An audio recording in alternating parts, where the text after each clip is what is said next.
नमस्कार। दोपहर के 12 बज गए हैं। वक्त हो गया है ब्रेकिंग न्यूज का। आपके साथ मैं हूं शुभांकर मिश्रा और इस बुलेटिन की शुरुआत जो है हम करने वाले हैं झारखंड के पलामू से आई एक बड़ी खबर से।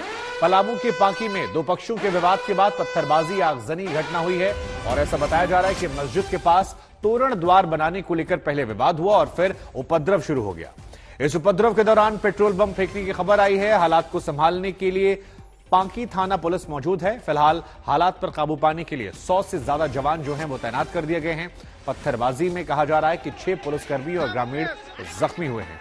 तस्वीर हम आपको दिखा रहे हैं। हालात जो है वो तनावपूर्ण है और लोग जो हैं वो आक्रोशित हैं। दो समुदायों के बीच में विवाद जो है वो देखने को मिला है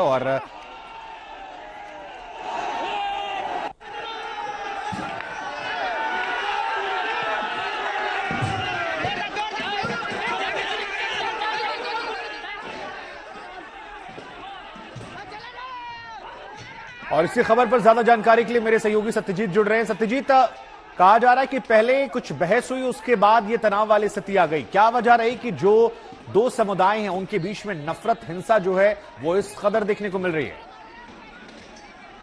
देखिए शुभांकर, 18 को यहाँ शिवरात्रि मनाया जाता है धूमधाम से। देश भर में शिवरात्रि मनाया जाना, उसी को लेकर पलामू झारखंड में भी जिस जगह पे ये घटना घटी है वहाँ पे तोरण द्वार लगाए जा रहे थे और इंसिडेंटली वो तोरण द्वार जो है वो एट स्टोन डिस्टेंस पे था, जो मॉस्क है मस्जिद से, और वही विरोध शुरू हुआ कि यहाँ आप तोरण द्वार मत लगाएं।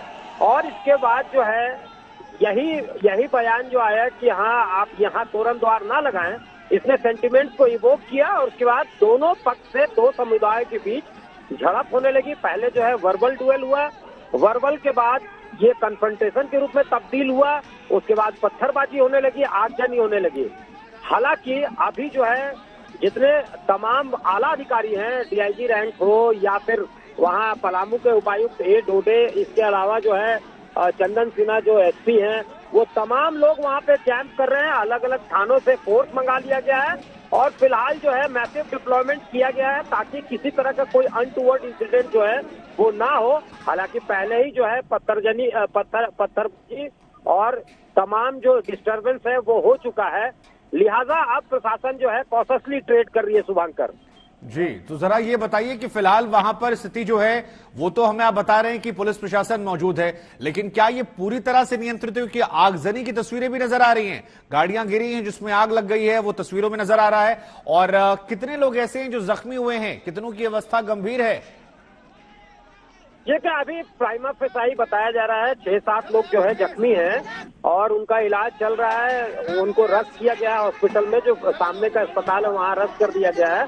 लेकिन बेशक जो है स्थिति तनावपूर्ण है, लेकिन फिलहाल अभी जो है प्रशासन कैंप कर रहा है, तो अभी फिलहाल नियंत्रण में है। ये जो तस्वीरें हैं, ये जब कन्फ्रंटेशन हुआ है उसी वक्त जो है अचानक से मामला जिस तरह से जो है ट्रिगर हुआ, फ्लैश के बाद मामला फ्लैश होने के बाद जैसे ही फ्लैश पॉइंट हुआ और ट्रिगर हुआ मामला, उसके बाद की ये तस्वीरें हैं। उसी वक्त जो है पत्थरबाजी भी हो चुकी थी और उसी वक्त जो है जो तस्वीरें हम लोग स्क्रीन पे दिखा रहे हैं कि आगजनी भी हुई है। ये तमाम तस्वीरें उस वक्त की है। पुलिस जब से कैंप कर रही है, स्थिति फिलहाल नियंत्रण में है।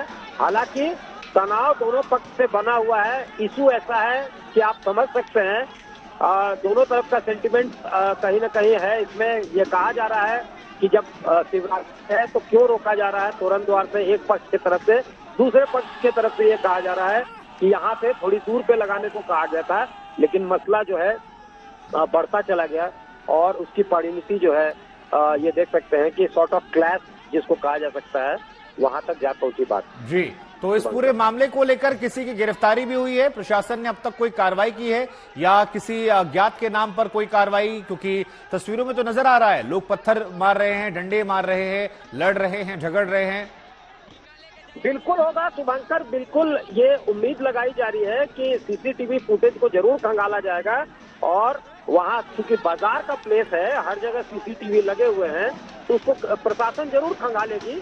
फिलहाल गिरफ्तारियों की कोई पुष्टि नहीं हुई है। फिलहाल जो है किस तरह की कार्रवाई हो रही है की जाएगी, ये पुलिस जो है उसको इन्वेस्टिगेट कर रही है, मामला को प्रोब कर रही है कि कहाँ से ट्रिगर हुआ, कौन इसके लिए, इसका ओनस किसके ऊपर है, ये तमाम बातें जो है देखते हुए की जाएगी, ऐसा उम्मीद किया जा रहा है। फिलहाल जो है पुलिस का जो ज्यादा कंसंट्रेशन है वो इस बात को लेकर है कि ये मामला और रेकअप ना हो, ये और फ्लेयर अप ना हो, इसको कैसे कंटेन कर लिया जाए और कैसे जो है ये कंटेन रहे, इस पर ज्यादा ध्यान पुलिस का फिलहाल अभी जो है केंद्रित है, वो उसी पे ज्यादा कंसंट्रेट कर रही है जी।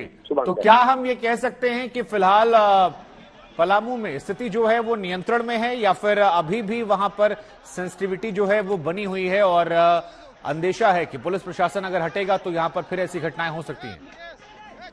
बिल्कुल, देखिए ये ऐसी घटना जब घटती है तो तनाव बरकरार रहता है। जो टेंशन ग्रिप हुआ है वो all of a sudden on the spur of moment खत्म नहीं होगा।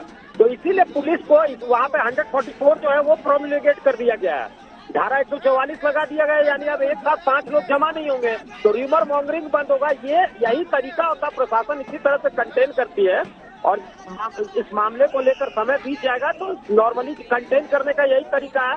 लेकिन ये कहना जो है जल्दीबाजी हो कि टेंशन नहीं है, तनाव तो है ही है वहाँ पे, तभी तो ये मामला हुआ है। लेकिन अभी जो है फिलहाल पुलिस इस बात को कंसंट्रेट कर रही है कि ये मामला और जो है फ्लेयर अप ना हो जाए और इसको कंटेन रखा जाए, इसको जो है किसी तरह से यहाँ पे शांति बरकरार रहे, इस पर पुलिस का ध्यान पूरा केंद्रित है। और आला अधिकारी जो है वो फोन पर बात कर रहे हैं, लेकिन तमाम लोग वहाँ कैंप कर रहे हैं, इसलिए जो है वो अभी फिलहाल बहुत ज्यादा जो है बोलने की स्थिति में नहीं है। लेकिन वो ये कह रहे हैं कि हम लोगों का अभी कंसंट्रेशन जो है वो किसी तरह से शांति भंग ना हो, इसको लेकर है जी। प्रायोरिटी हमारी यही है। यहाँ पर कई बहादुर वीर हमें नजर आ रहे हैं जो गाड़ियों को तोड़ रहे हैं, फोड़ रहे हैं, और कितना नुकसान हुआ होगा इस पूरे घटनाक्रम में, इसका कोई आकलन आप कर सकते हैं अगर कोई जानकारी आई हो? ये तो क्या अभी जल्दीबाजी है, ये अब जो मामला जब से जैसे ही ट्रिगर हुआ है तो on the spur of moment दोनों तरफ से पत्थरबाजी हुई है और माहौल गर्म है। तो अब जो है इन तमाम चीजों का भी आकलन होगा। नुकसान बेशक होता है, ऐसी कभी भी घटना होगी तो फिर इससे जो है नुकसान तो होता ही है, साथ ही साथ सोशल फैब्रिक जो है उस पर भी असर पड़ता है। और जाहिर तौर पे अब त्योहार जो है शिवरात्रि वो भी जो है कहीं ना कहीं टेंशन के बीच ही बीतेगा। तो जाहिर तौर पे एक चुनौती अब प्रशासन के लिए भी बन गई है कि सब कुछ जो है शांत रखा जाए, शांति भंग ना हो। इन चीजों के लिए अब प्रशासन भी मशक्कत कर रही है। फिलहाल जो है तमाम चीजों की आकलन की जा रही है और इंसिडेंट जो है वो सुबह का ही है, इसलिए जो है इसको तमाम चीजों को पुलिस जो है इन्वेस्टिगेट कर रही है, प्रोब कर रही है, ट्रैक कर रही है। जी, यहाँ पर पता लग रहा है शायद पेट्रोल बम का भी इस्तेमाल किया गया, तो ये सारी चीजें कहाँ से आ गई? क्योंकि अगर आम लोगों की लड़ाई थी, गुस्सा एकाएक निकला था, तो पेट्रोल बम का आना तो फिर अपने आप में सवालिया निशान है। बिल्कुल बिल्कुल सवालिया निशान है कि आखिर इतना कैसे जो है इंतजाम पहले से लोग किए हुए थे, क्या ये प्री प्लान था या ऑर्गेनाइज्ड था कि हाँ यहाँ पे तुरंत दौर लगेगा तो हम विरोध करेंगे और उधर पे भी जब विरोध होगा तो हम इन चीजों का इस्तेमाल करेंगे। ये तमाम चीजें जो है वो तहकीकात की जाएगी और जाहिर तौर पे अभी जो है 144 वहाँ पे लगा दिया गया है ताकि जो है 5 लोग एक साथ जमा ना हो सके और किसी तरह का जो है माउथ टू माउथ किसी तरह का कोई र्यूमर मॉन्गरिंग ना हो, ये इस पर रोक लग सके।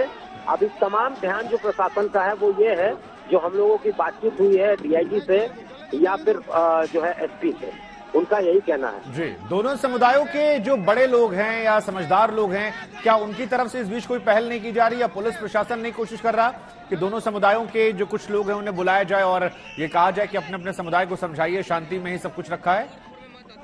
देखिए शुभांकर, तमाम चीजें होंगी, प्रशासन अपने तरफ से काम कर रहा है और चूंकि 144 वहाँ पे लगा हुआ है तो इन तमाम चीजों को ध्यान में रखते हुए ही अब जो है कार्य किया जा रहा है और जो किस तरह से पीस को रिस्टोर किया जाए इसकी तमाम कोशिशें जो है बेशक जो है वो की जाएगी।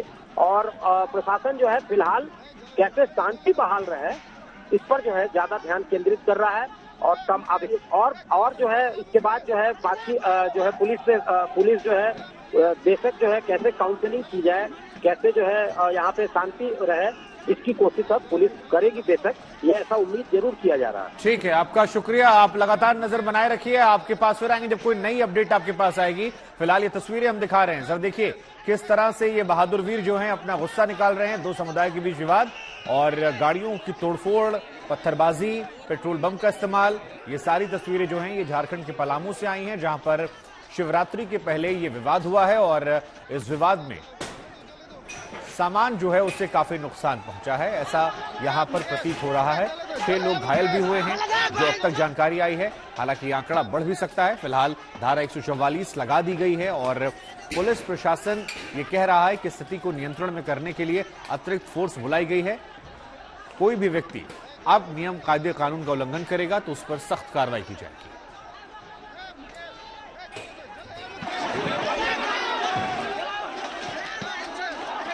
ये तस्वीरें लगातार हम आपको दिखा रहे हैं। पलामू में हालात जो हैं वो तनावपूर्ण हैं। शहर में धारा 144 लगा दी गई है और ये तस्वीरें अपने आप में काफी अहम हो जाती हैं क्योंकि दो समुदायों के बीच में विवाद। बड़ी बात यह कि शिवरात्रि से पहले ये विवाद हुआ है और शिवरात्रि को लेकर यहां पर तोरण द्वार लगाया जाता है, जिसको लेकर इस बार विवाद हुआ है। एक पक्ष ने कहा कि हमें लगाना है, दूसरे पक्ष की तरफ से एतराज हुआ, मना करने पर गुस्सा जो था वो फूटा और फिर बढ़ते बढ़ते स्थिति क्या हुई वो आप तस्वीरों में देख रहे हैं। ब्रेकिंग न्यूज में आगे बढ़ते हैं, बात करते हैं जम्मू में कश्मीरी पंडितों के प्रदर्शन को लेकर। वेतन भुगतान की मांग को लेकर कश्मीरी पंडित जम्मू में फिलहाल आंदोलन कर रहे हैं। इस वक्त उनका प्रदर्शन चल रहा है। प्रदर्शनकारियों को काबू में करने के लिए पुलिस ने कुछ प्रदर्शनकारियों को फिलहाल हिरासत में भी लिया है। तो विस्थापित कश्मीरी पंडित जो हैं वो अपने वेतन के लिए सड़कों पर उतरे और उसके बाद तस्वीरें अगर आप देखेंगे तो कश्मीरी पंडितों को हिरासत में भी लिया गया है। तो जम्मू की ये तस्वीर जहां पर विस्थापित कश्मीरी पंडितों का ये प्रदर्शन है और प्रदर्शन से हटाने के लिए उन्हें हिरासत में लिया गया। तस्वीर हम आपको दिखा रहे हैं, वो अपने वेतन की मांग को लेकर प्रदर्शन कर रहे थे। जम्मू की तस्वीर है और पुलिस प्रशासन यहां पहुंचा, उनसे हटने की मांग की गई। जब वो नहीं तैयार हुए तो फिर उन्हें बस में हिरासत में लेकर किसी दूसरी जगह यहां से ले जाया गया है। सुनील जी भट्ट इसी खबर पर ज्यादा जानकारी के लिए हमारे साथ जुड़ रहे हैं। सुनील जी भट्ट, क्या है ये पूरा मामला वेतन का जिसको लेकर कश्मीरी पंडित जम्मू में सड़कों पर उतरे हैं? जी बिल्कुल शुभांकर, मैं आपको बता दूं कि लगातार यहां पर जम्मू में कश्मीरी पंडित समुदाय के जो सरकारी कर्मचारी है वो प्रदर्शन कर रहे हैं। ये वो सरकारी कर्मचारी है जो कश्मीर घाटी में कार्यरत थे, लेकिन जिस तरह से वहां पर टारगेटेड किलिंग्स हुई उसके बाद वो घाटी से पलायन करके आ गए। वो तब से लगातार वो मांग कर रहे हैं कि उनका जो वेतन है वो दिया जाना चाहिए। लेकिन जम्मू कश्मीर प्रशासन ने जो आदेश दिया है उसके अनुसार ये बात सामने आई है कि जो कर्मचारी कश्मीर घाटी लौट आए हैं और जिन्होंने अपनी सेवाएं वहां पर दोबारा शुरू कर दी हैं उन्हीं को ही तनख्वाह मिलेगी और जो यहाँ जम्मू में धरने पर बैठे हैं उनको तनख्वाह नहीं मिलेगी। हम यहाँ पर प्रदर्शनकारियों से बात करते हैं। जी आप बताइए, आपका नाम? जी मेरा नाम सुमन है और मैं पिछले 12 साल से वहाँ कश्मीर में R&B डिपार्टमेंट में जॉब कर रही थी और 12 मई को टारगेट किलिंग होने के बाद हम वहाँ से जम्मू के लिए रवाना हुए और वहाँ से उस दिन के बाद हमने यहाँ अपना प्रोटेस्ट स्टार्ट किया। प्रोटेस्ट नहीं, अभी वेतन जो है आपको मिल रहा है क्या? वेतन हमारा पिछले 4-5 मंथ से बंद है। अगस्त तक का सैलरी मेरा क्लियर है, अगस्त के बाद मेरा सैलरी बंद है। और अभी जो सरकार ने एक डिमांड कही है, सरकार ने एक ऑर्डर्स निकाले, जो ज्वाइन करेंगे वही उन्हीं की सैलरी रिलीज कर दी जाएगी। आप बताइए, जो सरकार कह रही है कि जो सेवाएं दोबारा शुरू करेंगे घाटी में उन्हीं को ही तनख्वाह मिलेगी। जी उन्होंने रखा तो, बट उन्होंने कंडीशन जो रखी है वो मतलब ह्यूमैनिटेरियन नहीं है। फ्रॉम द अगस्त तो हमारी सैलरीज पेंडिंग है, बट वो कह रहे हैं अभी शिवरात्रि में जो ज्वाइन करेंगे उनको सैलरीज मिलेगी। तो आप वापिस जाएंगे? अभी तो हमारा कोई प्लान नहीं है। क्यों, अभी भी आपको लगता है कि वहाँ डर का माहौल है? जब तक टेरर जैसा वो एटमॉस्फेयर रहेगा तो तब तक तो मुश्किल ही है जाना वहाँ पे। अच्छा। जी तो शुभांकर, आप यहाँ पर साफ तौर पर देख सकते हैं कि जो कश्मीरी पंडित समुदाय के सरकारी कर्मचारी, ठीक है, आप लगातार नजर बनाए रखिए। सुनील जी भट्ट आगे भी आपके पास पहुंचेंगे और आपसे अपडेट लेते रहेंगे, लेकिन फिलहाल ब्रेकिंग न्यूज में आगे बढ़ते हैं और बात करते हैं दिल्ली के सनसनीखेज निक्की यादव मर्डर केस की। निक्की के पिता ने आज तक से बातचीत में बड़ा खुलासा किया। निक्की के पिता के मुताबिक 11 फरवरी को यानी निक्की के मर्डर के अगले दिन निक्की कॉल किया था, फोन साहिल ने उठाया। निक्की के पिता ने जब पूछा तो साहिल ने कहकर गुमराह करने लगा कि निक्की अपने दोस्तों के साथ मसूरी चली गई है और उसका फोन जो है वो उनके पास रह गया। बाद में निक्की का फोन बंद हो गया तो निक्की के पिता ने साहिल और उसके पिता से बात की, लेकिन तब दोनों गुमराह करते रहे और बाद में उसकी मृत्यु की खबर सामने आई। साहिल ने कहा कि फोन उसके पास रह गया है, निक्की वहां से निकल गई है। दिल्ली के निक्की कांड में बड़ा खुलासा जो है वो हुआ है।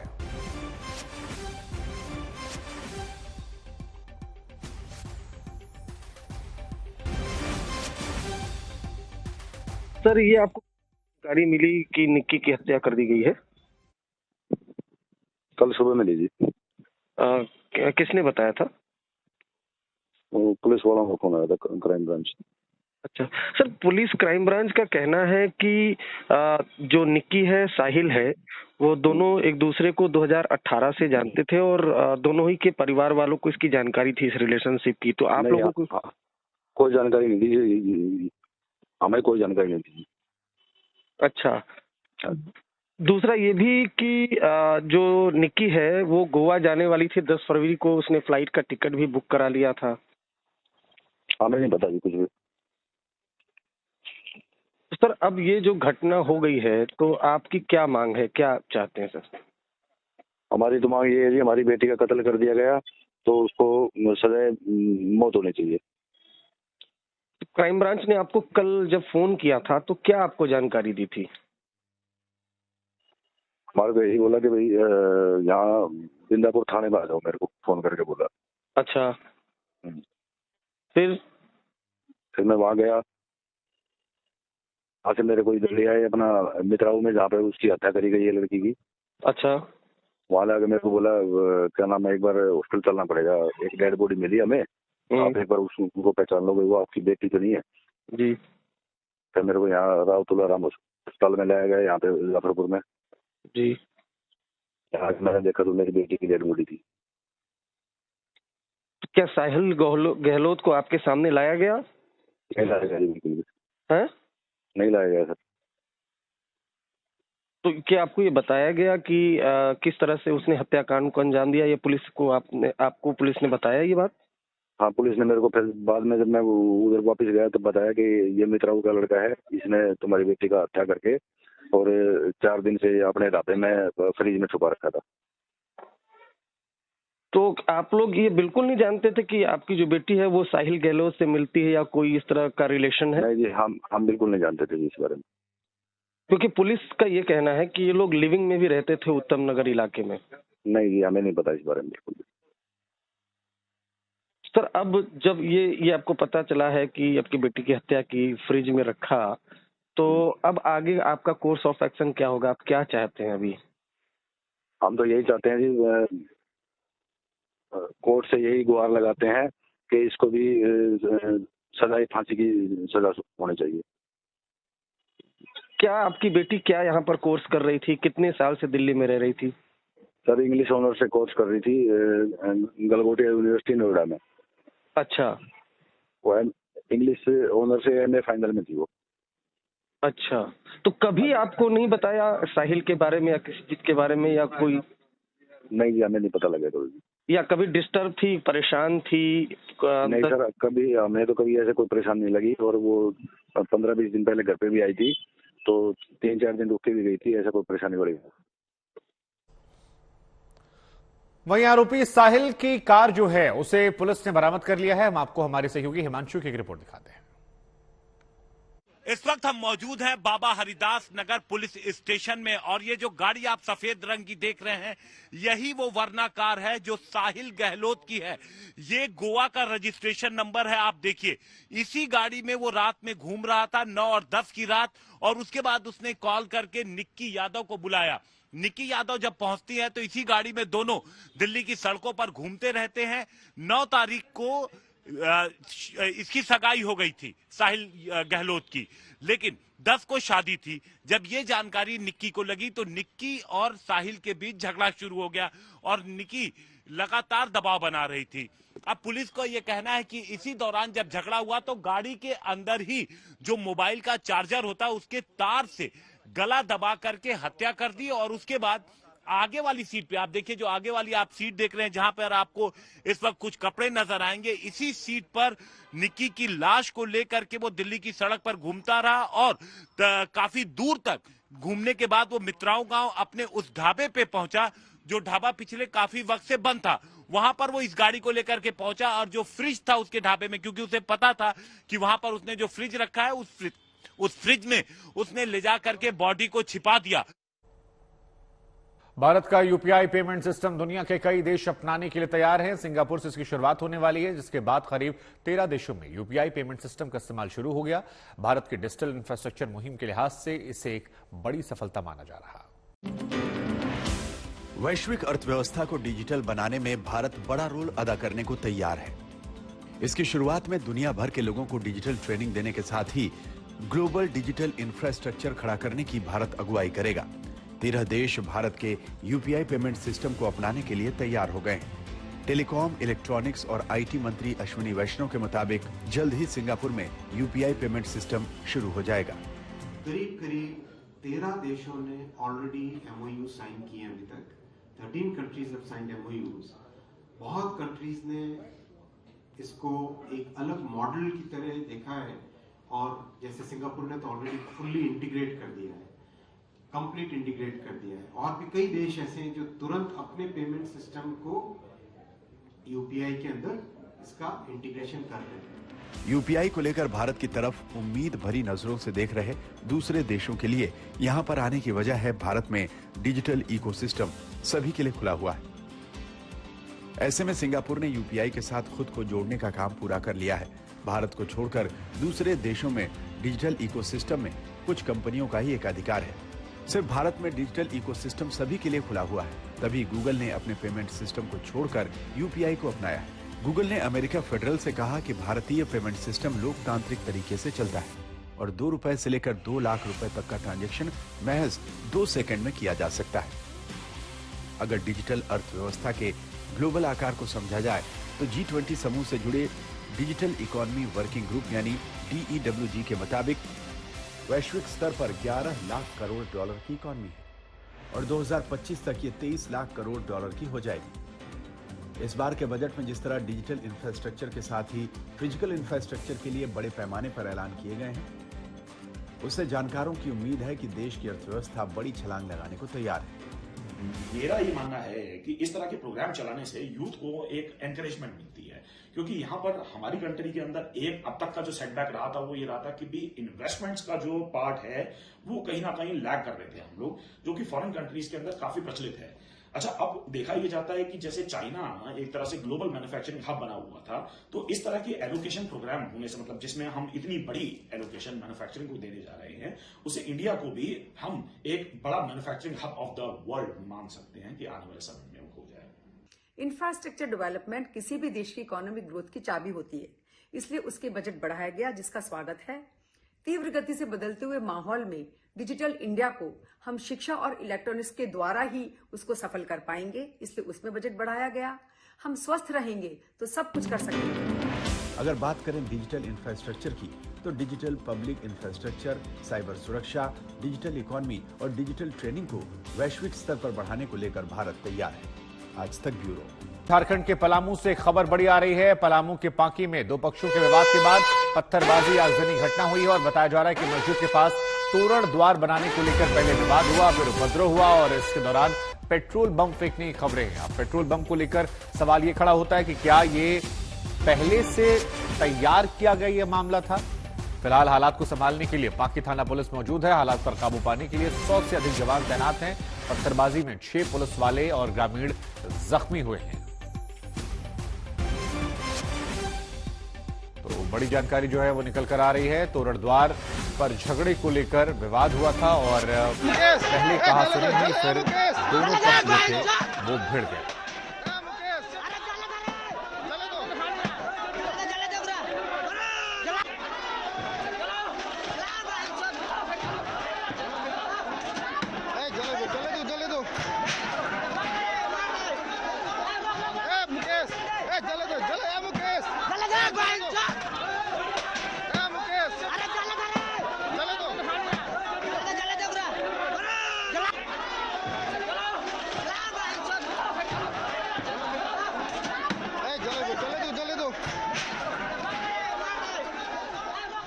और इसी खबर पर हमारे साथ आईजी पलामू राजकुमार जुड़ गए हैं। सर पहला सवाल तो यही है कि वहां पर स्थिति क्या है और क्या वजह रही जो तनाव इतना ज्यादा बढ़ गया? एक विवाद उत्पन्न हो गया था महाशिवरात्रि के अवसर पर तोरण द्वार मस्जिद के सामने है नहीं लगा देने के इशू पे। उसी के चलते ये पत्थरबाजी की घटना हुई और अभी स्थिति नियंत्रण में है। मेरे डीसी और एसपी वहाँ कैंप कर रहे हैं। अलॉन्ग विथ मैं तीन डीएसपी के साथ 2 डीएसपी है, एक एएसपी है, कैंप कर रहे हैं वहाँ पे। जी, क्योंकि महाशिवरात्रि के तारण द्वार को लेकर सर विवाद है, लिहाजा अब क्या अतिरिक्त सतर्कता आप लोग बरतने वाले हैं? एहतियातन हम लोगों ने जो पहले हम सिचुएशन को कंट्रोल कर रहे हैं, कंट्रोल किए हुए हैं। उसके बाद मैं दोनों समुदाय के लोगों के साथ आपस में बैठक करके इस मामले को शांत करूँ। जी, इसकी शुरुआत सर कितने बजे हुई, कहां से हुई और कितने लोग इसमें जख्मी हुए हैं? आपके पास क्या अपडेट है? अभी आंकड़ा तो अवेलेबल नहीं है। एसपी साहब खुद वहाँ पे कैंप कर रहे हैं, सारा चीज ये देख रहे हैं। 9 बजे के आसपास की घटना है ये, 9 से 9:15 बजे के आसपास जब एसपी ने मुझे खबर किया तब मुझे इस चीज की जानकारी। तो सर आपको क्या लग रहा है, ये एकाएक घटना हो गई या फिर यह पहले से सुनियोजित तरीके से की गई है? यह एकाएक स्वतः स्फूर्त लगता है ये। लेकिन सर इसमें खबर आ रही है कि पेट्रोल बम का इस्तेमाल किया गया। अब अगर एकाएक हुई तो पेट्रोल बम कहां से आ गए? नहीं, अब इसकी सत्यता को तो हम जांचेंगे ना। ये तो मत अफवाह है कि वो पेट्रोल बम चला या क्या हुआ। पत्थरबाजी की घटना हुई है, इस चीज से पुलिस इंकार या प्रशासन इंकार नहीं कर सकता। जी, हम देख रहे हैं सर यहाँ पर कि बड़े बड़े मोटे मोटे डंडे और पत्थर लोगों के हाथों में, जो वीडियो में रिकॉर्ड हुआ है। तो इतने सारे पत्थर एकाएक आ जाना, मोटे मोटे डंडे आ जाना, आपको लग रहा है कि इसको लेकर एक गहन जांच की जरूरत है? वो तो मेरा अनुसंधान का विषय होगा और निश्चित रूप से वहाँ पे सड़क भी बन रही थी तो उस तरह का पत्थर वहाँ पे पड़ा होगा। वो सड़क का निर्माण कार्य भी चल रहा है, वो उन्नयन का कार्य चल रहा है, 5 पलाऊ पथ का। जी, आप इस मामले को लेकर कोई कार्रवाई अब तक हुई? कितने गिरफ्तारी? क्योंकि कैमरे में जो नजर आ रहा है सर, बहुत सारे लोग ऐसे जिनके चेहरे पहचान में आ रहे हैं। वो तो वीडियोग्राफी हम लोगों ने करवाई है, सारा चीज अपना वीडियोग्राफी हो रहा है। मैं अपील करूंगा पहले मैं सिचुएशन कंट्रोल स्थिति सामान्य कर लूं, उसके बाद अकॉर्डिंगली जो लीगल स्टेप्स लेना है वो मैं प्रशासन द्वारा लिया जाए। अच्छा, वहां क्या स्थिति फिलहाल सेंसिटिव है या ये मान ले कि अब पूरी तरह से नियंत्रण में है? संवेदनशील है तो स्थिति अभी नियंत्रण में है। जी, नहीं तो फिर से सवाल यही कि 18 तारीख को महाशिवरात्रि को लेकर कार्यक्रम होना है, तो अब 15 तारीख हो गई, तो सेंसिटिविटी अगर वहां बनी हुई है तो फिर आप लोग के लिए तो काफी मुश्किल हो जाएगा यहां से। जी हाँ, अतिरिक्त बलों की तैनाती की गई है और सारा चीज हम लोग देख रहे हैं। पहले सिचुएशन को हम सामान्य करने की कोशिश। ठीक है, आपका बहुत शुक्रिया राजकुमार जी, आपने तमाम जानकारियां जो हैं वो आज तक के दर्शकों के साथ साझा की। तस्वीरें लगातार हम दिखा रहे हैं, नफरत के पत्थर डंडे किस तरह से चले हैं वो इन तस्वीरों में देखकर आप बखूबी समझ सकते हैं।